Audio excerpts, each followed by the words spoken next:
Bismillahirrahmanirrahim. Qul ma sa'altukum min ajrin fahuwa lakum in ajriya illa 'ala Allah wa huwa 'ala kulli shay'in shahid. Shadaqallahul 'azim. Qul ma sa'altukum min ajrin. Katakanlah, wahai Muhammad, apa jua yang aku harap kamu berikan kepadaku, apa jua yang aku harap kamu berikan kepadaku sebagai upah, maka faedahnya tetap terpulang pada kamu. In ajriya illa 'ala Allah. Balasan yang menjadi upahku yang sebenarnya hanyalah Allah. Wa huwa 'ala kulli syai'in syahid, dan dia Allah sentiasa memerhati serta menyaksikan tiap-tiap sesuatu. Kita masih lagi dalam beberapa ayat yang memulakan ayatnya dengan Qul innama a'idukum. Sebelum daripada itu, wa kadzdzabal ladzina min qablihim wa ma balaghu mi'syara ma atainahum kazzabu rusuli. Kemudian Qul innama a'idukum, Qul ma sa'altukum min ajr yang kita baca ini, Qul inna rabbi yaqdhibu bil haqqi, Qul ja'al haqqu wa ma yubdi'ul batilu, Qul in dhalaltu fa innama adhillu ala nafsi, hinggalah seterusnya. Qul ini jawapan balas daripada Nabi SAW kepada kaum yang sombong. Mereka menolak kitab suci Al-Quranul Karim sambil menganggapnya bahawa itu sihir yang diambil Nabi daripada jin. Nabi SAW menjawab setelah merakamkan tuduhan mereka terhadap Al-Quran dan hakikat sebenarnya di mana mereka berada. Mereka tidak punya ilmu, walaupun 1/10 daripada ilmu yang telah kami beri, yang telah Allah berikan kepada kaum yang terdahulu, tak sampai. Ilmu mereka tak sampai dengan ilmu Fir'aun, jauh sekali. Tak sampai dengan ilmu Ad dan Samud, jauh sekali daripada sampai. Sanggup mereka menyatakan Al-Quran itu sebagai sihir, itu satu perkara yang direka-reka, satu dusta yang sangat besar. Kemudiannya Nabi kita SAW disuruh supaya menjawab segala tuduhan itu. Innama a'idukum biwahidah, dan seterusnya sampai kepada ayat yang kita baca, Qul ma sa'altukum min ajrin fahuwa lakum. Aku tidak minta sebarang upah daripada kamu. Kalaupun ada upah itu untuk kamu. Tidak ada upahku daripada Allah Subhanahu wa ta'ala, bukan dalam bentuk wang ringgit, tidak, bukan dalam bentuk wang perak, tidak ada. Tapi upahnya ialah balasan keredaan Allah Subhanahu wa ta'ala. Kerja Nabi sangat berat. Seluruh umat bukan dia menjaga hanya tentang perihal keduniaan mereka, tapi menjaga hal-hal hati dan iman dan akidah mereka. Cukuplah kalau kita lihat Nabi SAW dengan kerja yang begitu berat, dia tidak mencari upah daripada manusia. Tak ada. Dia tidak meminta wang, tidak meminta harta, tidak meminta sebarang faedah. Mana ada satu manusia dalam dunia ini bekerja tapi tidak mahu upah? Tak ada. Doktor mahu upah, peguam mahu upah atas kerja dia, engineer dia mahu upah lebih-lebih lagi, ustaz pun dia mahu upah, cikgu dia mahu upah. Mana ada orang yang bekerja tak ada upah? Tolong tunjukkan selain daripada Nabi. Kita sudi mahukah kerja tak ada upah? Kita ambil kerja Nabi lah, kerja dakwah. Berdakwah tak ada upah. Tak ada orang nak berdakwah tak ada upah. Tak ada orang. Percayalah, tidak ada orang. Kalau bagi sikit dia nak banyak, bagi sikit dia tak mahu, dah sekali itu je lah. Jangan panggil dia. Kadang-kadang dia tanya, berapa boleh bayar kepada saya 1 jam? Boleh lah, pada 100 masih tak ada duit. 100 boleh lah, 100 tidak main sekarang. Tak ada. Maulah. Kapal terbang nak bagi kelas berapa? Nak bagi tiket di mana tiket berapa tu? Nak bagi tu. Business class ke? Biasa ke? Kita tak main yang biasa sekarang. Tak main. Itu dia pendakwah. Tapi kalau kita kata ini bagi dalam penerbangan tak ada tambah bas boleh lah. Tak ada sekarang. Kita tak main itu. Tak ada. Ataupun kita jangan tunggulah, jangan harap ada pendakwah yang kita bagi suka hati kita. Tak ada. Dia ada rate khas. Itu dia. Jangan panggil dia. Oleh yang demikian, cukuplah kalau kita nak katakan bahawa dalil bahawa Nabi itu bercakap benar, dia tak ambil upah. Mudah saja cakap. Mas'altukum min ajri. Yang ambil upah tu bukan Nabi lah tu. Bercakap boleh jadilah dia berdakwah, dia menangis tengah dakwah lah, melenet air mata. Jangan. Kamu bukan Nabi. Ngaruk ni. Ngaruk je. Semayang tahajud bukan main lah. Bukan main. Tariknya. Iya. Menangis terus baca Fatihah. Ni apa benda ni? Nantilah dulu. Nanti lu baca ayat yang boleh menghiriskan perasaan, menekankan perasaan. Okey, kita menangis, kena sabar. Tapi ayat tak ada apa-apa ni. Ayat tak ada kena-mengena. Selalu duduk baca. Yang semayang tunak pun baca, semayang fardu pun baca, semayang mana-mana pun baca ayat tu. Iya akan nak budu. Dalam semayang lain pasal apa? Tidak tu. Tapi bila semayang tahajud pagi, kita jemput khas mari. Jemput khas mari untuk menjadi kononnya pakar salat tahajud. Siapa beri pakar ni? Kita nak betul sekali. Siapa beri pakar ni? Tak ada siapa pun beri pakar. Dia nak menangis buat apa? Semayang macam ramai-ramai lah. Orang tidak pakar apa lebih-lebih lagi. Kalau ada orang semayang malam waktu pagi tu dengan penuh khusyuk semayangnya. Tapi tak menangis pun. Tak menangis pun. Jadi itu dia mendakwah dan itu Nabi. Bezanya cukup jauh. Jauh perbezaan di antara Nabi dan bukan Nabi. Bukan Nabi kalau pertama sekali wang. Bukan Nabi. Setiap kerja 1 sen, 1 minit yang dikerjakan mesti dinilai berapa wang yang boleh dapat. Dunia sekarang ni, orang mau hidup di dalam kemewahan. Kita cakap bukan kita cakap kepada orang lain lah. Kita sendiri pun termasuklah. Kita sendiri pun pendakwah juga. Kita kena sedar di mana kita duduk, di mana siapa kita sebenarnya, berapa lama kita hidup dalam dunia ini. Kita akan dipanggil oleh Allah Subhanahu Wa Taala dan kita akan ditanya setiap sen yang ada dapat. Qul ma sa'altukum min ajrin fahuwa lakum. Qul ma sa'altukum min ajrin, apa saja aku minta daripada kamu, daripada upah, maka upah sebenarnya daripada Allah Subhanahu Wa Taala. Tak ada tempat sebenarnya. Kita melangkah dengan duit sekarang ni. Sebab warna upah. Datang ke masjid saja tak payah parking. Tak ada parking. Tak bayar. Parkinglah di mana-mana pun. Parking boleh. Tapi keluar sikit nak tak kereta dah mesti bayar. Hak tak ada bayarnya sekarang ni di masjid je. Tak ada tiket kita nak masuk dalam masjid. Masjid yang begini indah. Tak ada bayar. Mari masa-masa mana pun insya-Allah boleh datang masjid. Nak baca apa pun dalam masjid ni boleh.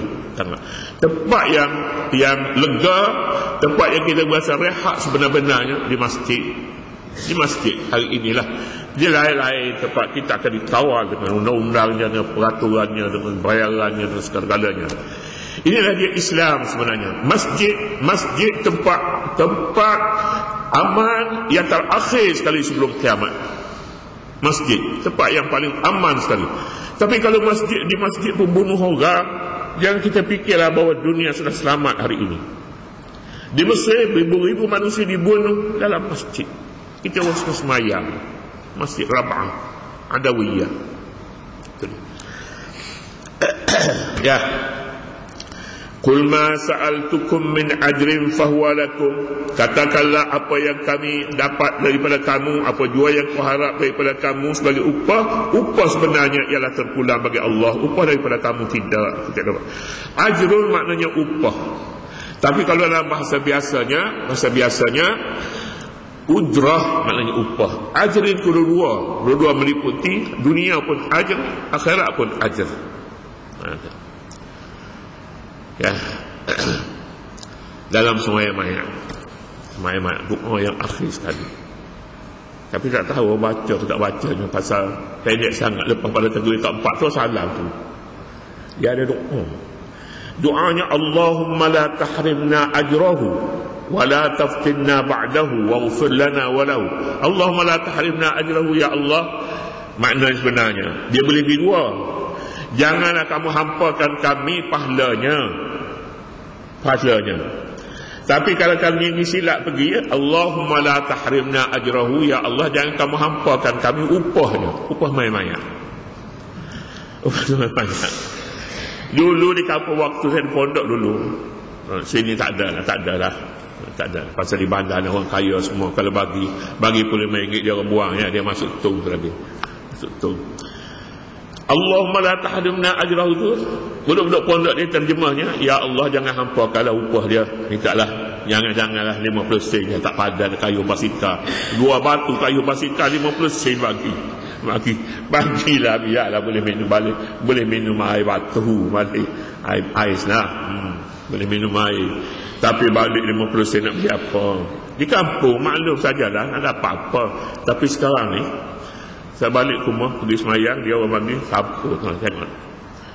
Kita tak ambil lah, tapi nak ambil, nak tengok dulu berapa orang baginya. RM5 sekarang, ada RM10, RM5, RM10. Paling pendalaman sekali, paling miskin sekali pun RM5 lah sekarang ni. Kalau tidak RM10, RM10 ke atas. Ajrahu dia panggilnya, dua main tu, dua makna. Allahumma la tahrimna ajrahu, ya Allah janganlah hampakan kami upahnya. Biar boleh RM10 lah. Jadi kalau 5 orang mati seminggu, maka 5 orang, 3 orang mati RM15. Sebulan berapa? Bolehlah duduk di pondok. Kalau di pondok tu mak bapak pun dia buang anak dia di pondok, sebenarnya bukan dia ada belajar apa. Dia pergi buang anak di pondok. Nyaya orang duduk di pondok, budak-budak di pondok. Pondok yang saya duduknya dah mati dah. Tak ada utuh dah pondok. Utuh. Baik. Qul ma sa'altukum min ajrin fahuwa lakum, untuk kamu. Jadi kita memahami, kita baca ini sirah Nabi sallallahu alaihi wasallam. Sirah patutnya kita baca, belajar sirah ni bukan sejarah lain, sirah lain. Bila kita belajar sirah, kita nak mendalami, nak kaji setiap langkah, setiap kerja, setiap amalan yang dilakukan oleh Nabi. Satu saja kita ambil amalan, kita balik kepada sirah Nabi, sudah cukup dah. Nabi SAW bangun salat malam, sirah. Bagaimana Nabi pukul berapa dia bangunnya, dia bangun pergi, dia baca apa, kemudiannya dia datang pula, dia semayang apa, dia dulu mula-mula sekali apa dia baca dalam semayang tahajud, berapa rakaat dia semayang terus dengan maknanya sekali. Namanya sirah. Bukan sirah namanya. Bukan sirah Nabi beranak pada tahun gajah. Beranak pada tahun gajah. Ada tahu pula gajah apa ada tak? Jadi sejarah peperangan Uhud, peperangan Badar itu bukan sirah. Sirah mestinya detail dalam sesuatu peristiwa. Itu maknanya sirah. Jadi di masjid saya mengharapkan sirah kalau belajarnya, bukan sejarah. Buat apa sejarah? Semua boleh baca, budak-budak sejarah. Dia mengaji sejarah di sekolah. Patutnya jangan mengaji sejarah, tak perlu mengaji sejarah, sebabnya sejarah ni panjang sangat, panjang. Tapi belajar sirah Nabi SAW, perjalanan hidup Nabi, perjalanan langkah, setiap langkah, supaya dapat kita belajar dan kita rasakan kita punya jauhnya kedudukan kita dengan kedudukan Nabi SAW. Nabi dia nak tidur, dia baca apa? Macam mana dia nak tidur? Baring dia berbaring macam mana dia? Berapa dia bacanya? Pukul berapa dia tidur? Ini sirah. Sirah ni Nabi SAW sahaja yang patutnya kita panjangkan. Sirah orang lain ada kalanya betul, ada kalanya tak betul. Ada kalanya tepat, ada kalanya tidak tepat. Contoh yang kita boleh ambil hanya sirah Nabi SAW sahaja. Sirah yang lain tidak maksum. Oleh demikian kita letak kurang penting berbanding sirah Nabi SAW. Apabila kita letakkan sirah Nabi SAW di hadapan kita, satu ni saja pun sudah cukup lah. Nabi tidak mengambil sebarang upah. Jadi kalau begitu kita perlu belajar sirah Nabi kita SAW. Sirah Nabi, yang kita belajar, kita faham agama kita. Mari kita faham agama. Mari kita tanya mengapa kita datang ke dunia. Okay. Kemana kita akan pergi? Mengapa kita dijadi oleh Allah Subhanahu Wa Taala? Mengapa mati? Apa yang akan berlaku selepas mati? Apa yang perlu, apa yang tidak perlu, apa kebenaran dan apa yang batil. Ma huwal haqq wa ma huwal batil, ma huwal khair wa ma syarru, apa dia yang baik dan apa dia buruk. Itu yang perlu kita belajar dalam agama kita. Itu kita belajar. Falsafah hidup, jangan guna falsafah. Falsafah tak ada dalam Islam. Tak ada dalam ayat Islam. Yang ada dalam Islam sirah Nabi, tak ada. Falsafah ni satu ilmu baru dibawa masuk dalam Islam, tiba-tiba digunakan nama falsafah Islam. Quran tidak ajar falsafah. Kalau begitu Islam datang daripada mana hingga kita sebut falsafah?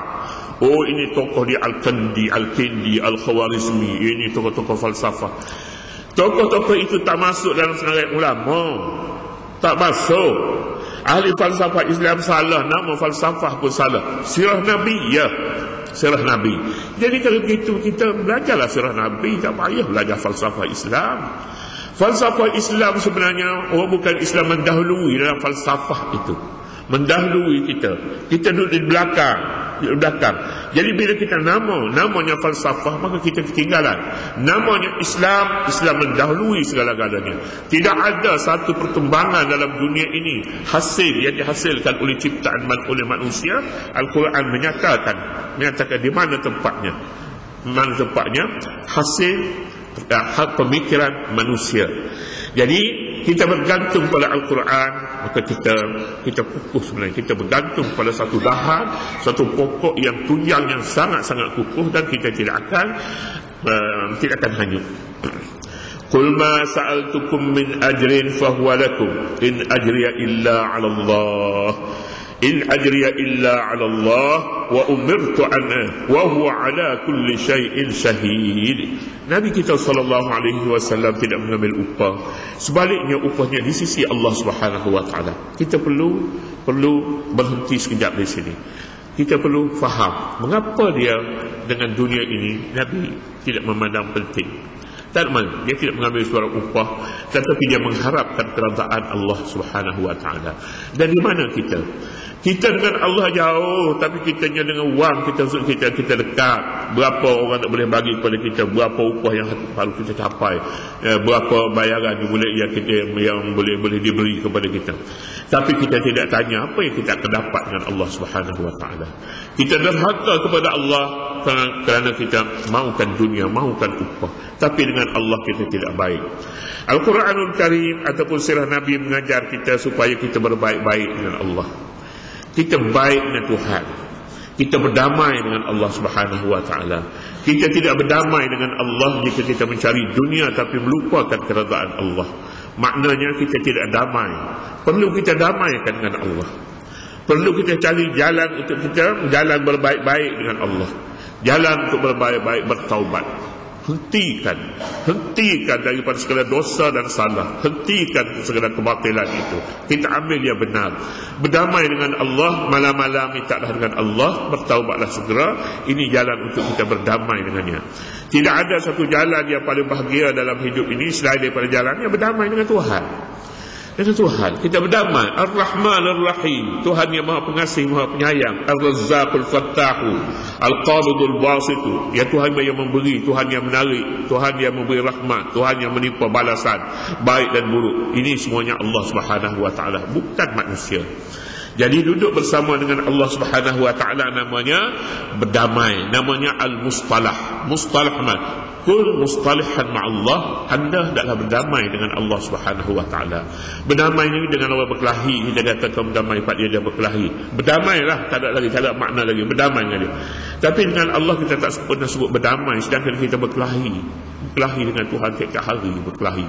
Tuhan kata ya, kita kata tidak. Tuhan kata tidak, kita kata ya. Kita berkelahi dengan dia lah. Berdamailah dengan dia dulu. Pada dia segala kunci langit dan bumi. Oleh demikian ayat mengatakan wa in ajriya illa 'ala Allah. Qul inna rabbi yaqdhifu bil haqqi 'allamul ghuyub wa qul jaa'a al haqq wa ma yubdi'ul batil wa ma yu'id.